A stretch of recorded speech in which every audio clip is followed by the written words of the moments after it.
composto pela Camila, o Elton, a Ivonete, eu e a Silvia. E a gente vai apresentar o tema Prática de Leitura na Escola. Esse trabalho é referente a esse artigo que nós escolhemos, e do João Vanderlei Geraldi, que diz que uma coisa é saber a língua nas situações de interação social e outra coisa é saber analisar uma língua, dominando conceitos e características estruturais e de uso.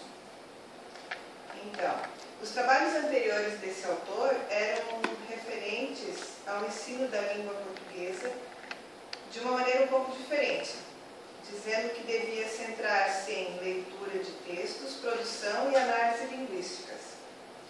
E essas práticas têm dois objetivos. Apesar dos limites da escola, tentar ultrapassar a artificialidade e, pelo uso não artificial da linguagem, possibilitar o domínio efetivo da língua padrão, na modalidade oral e escrita. Então, a prática de leitura na escola institui-se uma atividade linguística artificial, pois assumem-se papéis de locutor e interlocutor durante o processo, mas não se é efetivamente locutor e interlocutor.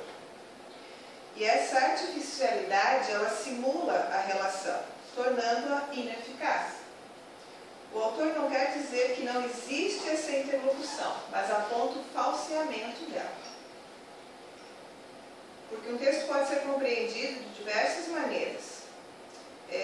Pretender que exista apenas uma interpretação é anular a construção da sua própria compreensão do texto. Isso porque os papéis básicos dessa interlocução estão estaticamente marcados. O professor e a escola ensinam e o aluno aprende se puder. Tentar ultrapassar essa artificialidade é permitir ser considerado como o outro na fala do aluno e não como parte inclusa dela. Então, o sujeito se anula em benefício da função que exerce. Quando o aluno produz linguisticamente, tem sua fala tão marcada pelo professor escola que sua voz, que não é sua voz que fala, mas sua voz que devolve, ela apenas reproduz a fala do professor escola. O aluno O aluno se assume como leitor ativo e crítico, mas deixa-se levar pelo que o professor gostaria de ouvir. Isso porque na escola não se escrevem textos, produz-se redação, que são simulações do uso da língua escrita. Não se leem textos, mas fazem exercícios de interpretação e análise de texto. E a compreensão de um texto é uma forma de diálogo, de interação. Para que isso aconteça, é necessário dar voz ao leitor, permitir que esse interaja com o texto. Na verdade, a situação é ainda mais caótica, em que tem se simulado que não existem diferenças entre a variedade que se quer ensinar e a variedade que o aluno domina. Então, isso é bem problemático. Na verdade, o aluno, ele é considerado ali como uma tábua rasa, que ele não sabe nada, e o professor simplesmente chega e aplica a língua padrão, que é a que deve ser ensinada, sem considerar a realidade que ele vive. Então, eu achei bem interessante que o autor ele dá um exemplo da Marilena Chauí, que ela citou no primeiro Fórum de Educação Paulista em 1983, que diz que o diálogo entre o aprendiz de natação é com a água e não com o professor. Então, da mesma forma, acontece o aluno com o texto. O professor é apenas o mediador. E na leitura, esse diálogo, quem tem que fazer com o texto é o aluno. E o professor ele é também leitor. E a sua leitura é apenas uma das leituras que podem ser feitas.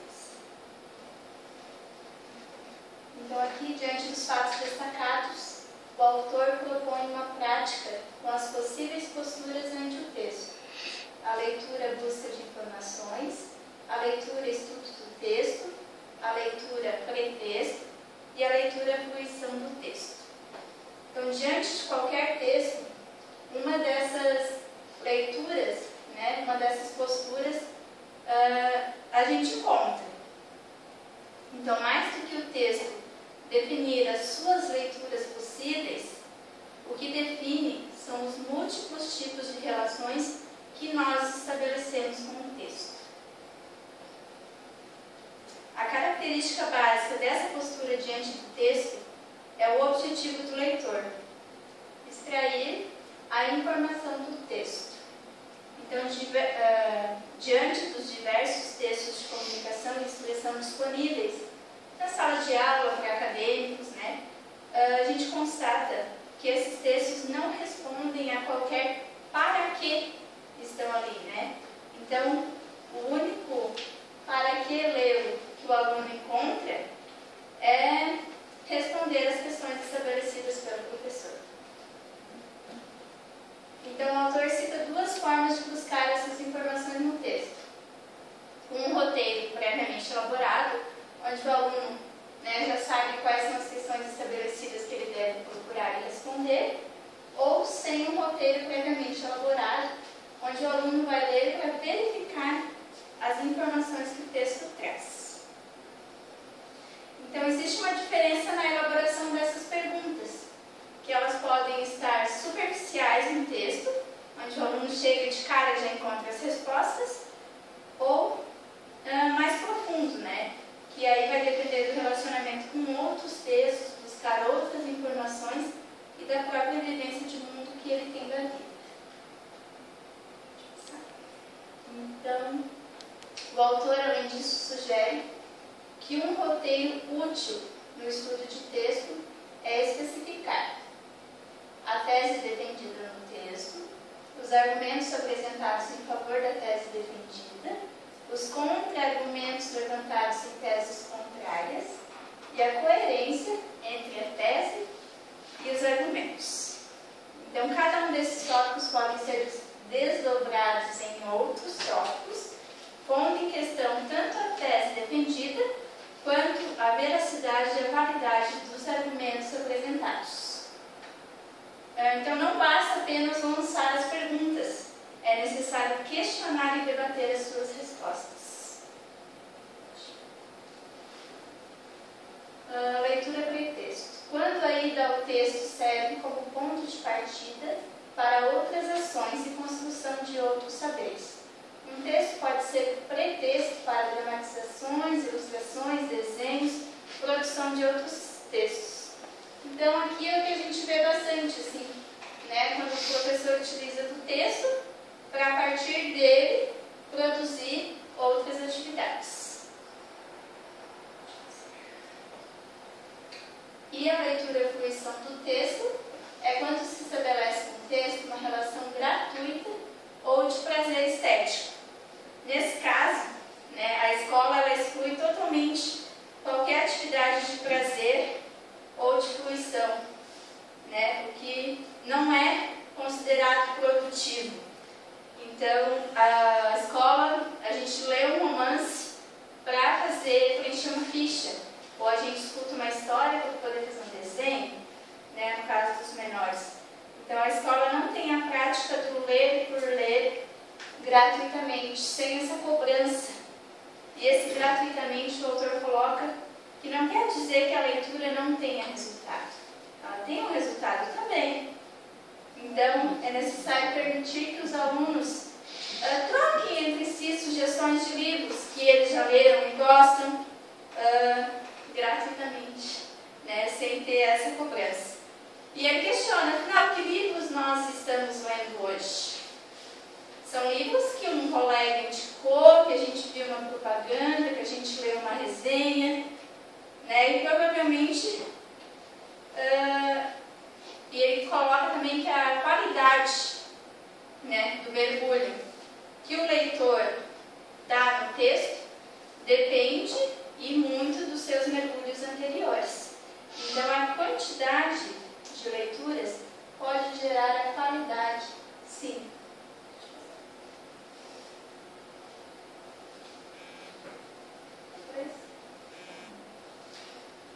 segundo Frasson, Litinotto e Fecchio, o professor precisa estar atento ao trabalhar com um texto em sala de aula sobre as diversas interpretações possíveis das várias faixas etárias dos leitores, visto que o educador adulto pode ter interpretações totalmente distintas de uma criança ou um adolescente. E conclui-se, no fechamento do trabalho, segundo Geraldi, que os apontamentos a propósito da leitura de textos de sua prática na escola cumprem o fim a que se destina. Uma interlocução honesta com seus interlocutores. Honesta porque só se concretizará com o outro leitor, que o complementará por sua palavra. A leitura é um veículo transformador. Aí seria isso. Nós encontramos essa imagem nas redes sociais, né? E achei que cabia que a gente, né, passamos ao grupo e chegamos à conclusão que cabia bem ao assunto trabalhado, né? O que somos, leitores. O que queremos, terminar nossa meta de leitura. E como faremos? Comprando mais livros. Então, eu acho que esse é um sonho, né, que se busca, assim, do trabalho de sala de aula, ver esse resultado nos alunos, né? A busca por leitura, por mais livros, por mais informação, mais conhecimento.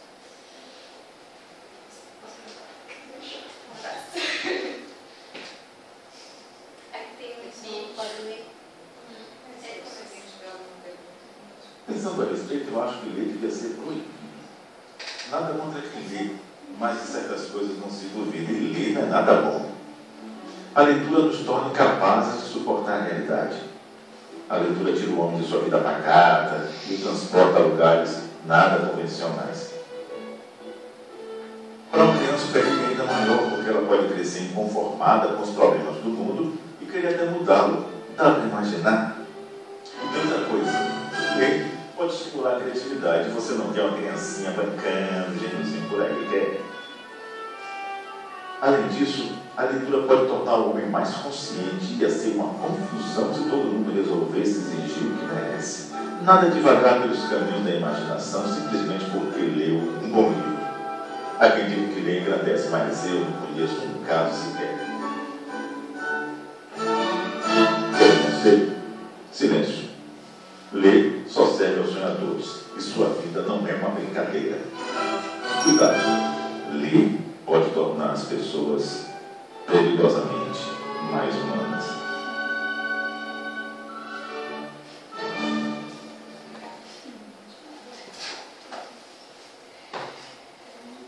Essa foi a bibliografia utilizada.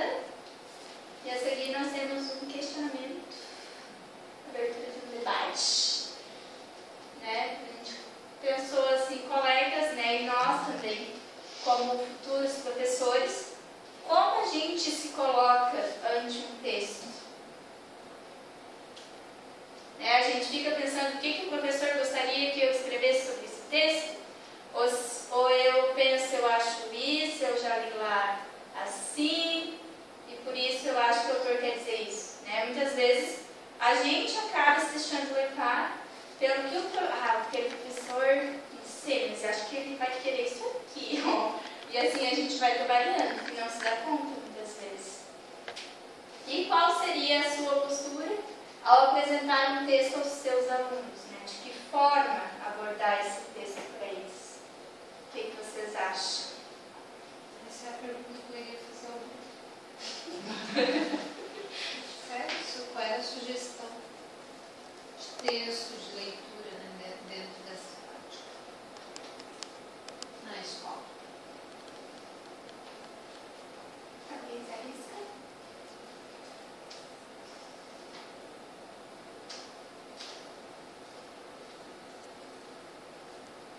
A reação do campeonato. É uma boa discussão.